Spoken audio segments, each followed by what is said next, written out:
Hello കൂട്ടുകാരെ, ഞാനിന്ന് എൻ്റെ പൊന്നൂന് കഴിക്കാൻ കൊടുക്കുന്നതാണ് ഇന്നൊരു വീഡിയോ ആക്കി ഇടുന്നത് കേട്ടോ.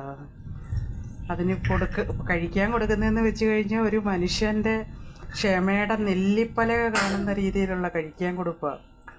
രാവിലെ ഒരു 7:30 ആയപ്പോൾ തുടങ്ങിയിട്ടുണ്ട്, മണി 8:30 ഒരപ്പത്തിൻ്റെ പകുതി പോലും ഇതുവരെ ആയില്ല. ഞാൻ ഇരിക്കുന്ന ഇരിപ്പ് കണ്ടോ? ഹായ് പറഞ്ഞേ. അവൾക്ക് സംസാരിക്കാൻ പോലും ഒക്കാത്ത രീതിയിലാണ് അവിടെ ഇരിക്കുന്നത്. അവിടെ മൊത്തം അപ്പം നിറച്ചു വച്ചിരിക്കുക. അതിനിയും തിന്ന് കഴിഞ്ഞ് അടുത്തത് കൊടുക്കാറാവുമ്പോഴത്തേക്ക് 11 മണിയോ എന്ത് ഇല്ല ഇല്ല. ഒരു ഹായ് പറഞ്ഞേ പൊന്നു. 2 പ്രാവശ്യത്തെ കഴിക്കാൻ കൊടുപ്പ് കഴിയുമ്പോഴത്തേക്ക് പിന്നെ ഉച്ചയാവും. രാവിലെ ഒന്ന് കഴിക്കാൻ കൊടുത്ത് ഒന്ന് ഉറങ്ങി എണീറ്റ് കഴിയുമ്പോൾ അടുത്ത ഒരു 12:30 ആകുമ്പോൾ തുടങ്ങും. 12:30 തുടങ്ങിയാൽ 2:30 3 മണി വരെ ചോറ് കൊടുക്കുക.